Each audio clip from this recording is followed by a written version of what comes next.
C'est vraiment la question au sortir de cette fin de semaine. La paix est-elle vraiment possible au Moyen-Orient? Je pense qu'on se comprend. Nous, on l'espère tous. On le souhaite. C'était une fin de semaine qui était sous le thème de la paix. Donald Trump a beurré épais. C'est pas qu'on n'en rêve pas, mais il y a quand même des questions pour l'avenir, sur le réalisme de la chose. Maintenant, regardons ça morceau par morceau.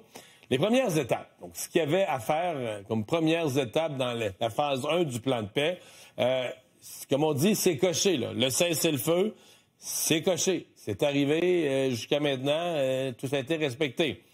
Le retrait progressif de l'armée israélienne, on a fixé une ligne, ils se sont retirés en deçà de cette ligne-là. Et le point le plus sensible, celui qui était célébré en fin de semaine, les échanges d'otages. Le Hamas a remis les otages israéliens.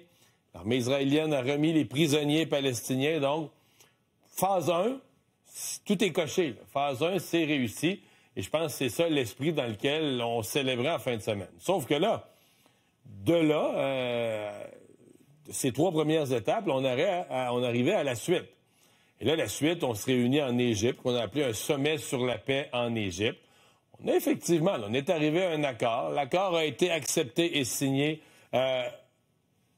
par plusieurs gros joueurs. Hein? La Turquie a signé. L'Égypte, qui était le pays hôte, a signé l'accord. Le président Trump, fier, là, il l'a montré, sa signature. Le président Trump a signé, donc les États-Unis ont signé. Le Qatar, qui est un joueur important comme intermédiaire du Hamas, a signé. Mais qui n'était pas à la rencontre? Veut pas, Israël et le Hamas, là. Les 2 principaux protagonistes qui se livraient à la guerre n'étaient pas. Oui, les gens souhaitent la paix, vont jouer un rôle, mettre de la pression sur les autres. La Turquie et le Qatar mettent de la pression sur le Hamas, puis les États-Unis sur Israël. On comprend tout ça. Mais il reste que les 2 principaux protagonistes n'ont pas signé. Sur le plan politique, personnel pour Donald Trump, sincèrement, c'est une fin de semaine unique pour lui. Il a été en Israël reçu en héros. Les familles des otages n'avaient pas assez de bons mots là, pour tout dire le bien qu'il voulait dire de Donald Trump. Son plan aura certainement réussi. Vous voyez ces affiches là en Égypte qui soulignaient la paix avec la grosse photo de Donald Trump, des photos de lui dans les rues. Donc vraiment, là, il en est sorti en héros. Il n'a pas ménagé non plus... je ne sais pas qui a fait faire l'affiche, mais, tu sais, Peace 2025, Trump qui signe. Donc, il en a fait une grande démonstration. Là. Et je pense que les Américains ont été sûrement très, très, très influents.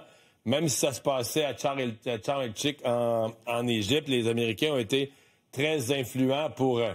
on fait un gros show avec ça. Là. C'est la fin de semaine de la paix, c'est le spectacle de la paix. On a fait une grande démonstration.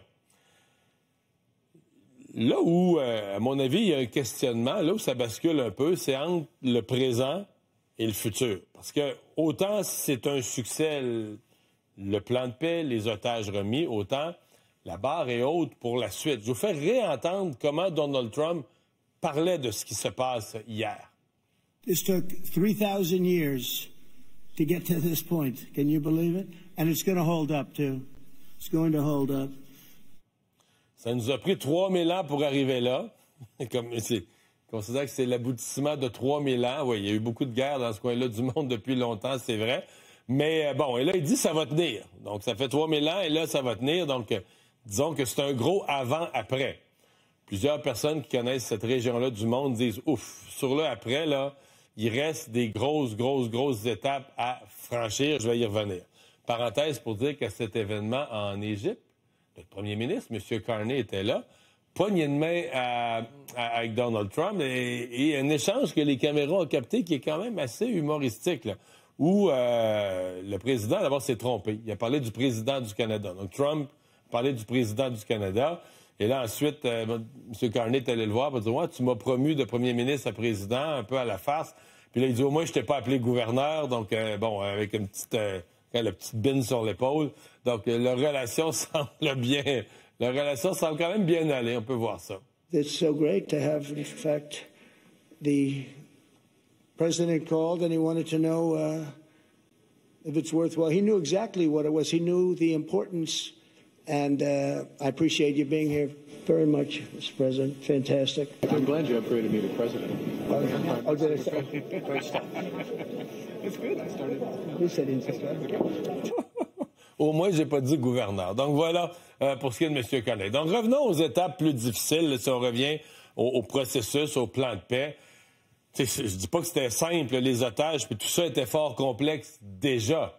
Mais là, 3 des étapes qui nous viennent vite à l'esprit, là, qui sont quelque chose.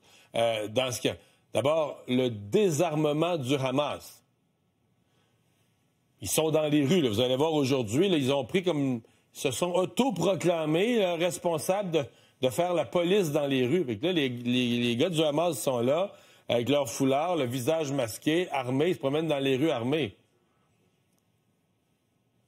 Ils font pas la guerre présentement, ils disent assurer la sécurité comme un corps policier, mais quand même. Alors, est-ce que vraiment ils vont accepter là, de remettre toutes leurs armes? Tout ce qui est entreposé dans les tunnels, un groupe qui a pour but la destruction de l'État d'Israël? Peut-être, on le souhaite, mais tu sais, c'est ça dans les conditions de Trump, le désarmement du Hamas. Le Hamas remet ses armes. Une administration provisoire, donc de mettre une administration qui va gérer la reconstruction, qui ait les bonnes personnes dedans, qui soit acceptée par la population de la Palestine, puis qui soit capable de bien dépenser l'argent de la reconstruction, et le retrait complet de l'armée israélienne. Parce que d'après moi, Netanyahou, quand il voit les gens du Hamas armés dans les rues, là, il a retiré l'armée un bout, mais il va chercher des prétextes. Peut-être que la pression va être maintenue sur le Hamas puis sur Israël, puis on va dire, regarde, on n'a pas le choix, puis on va...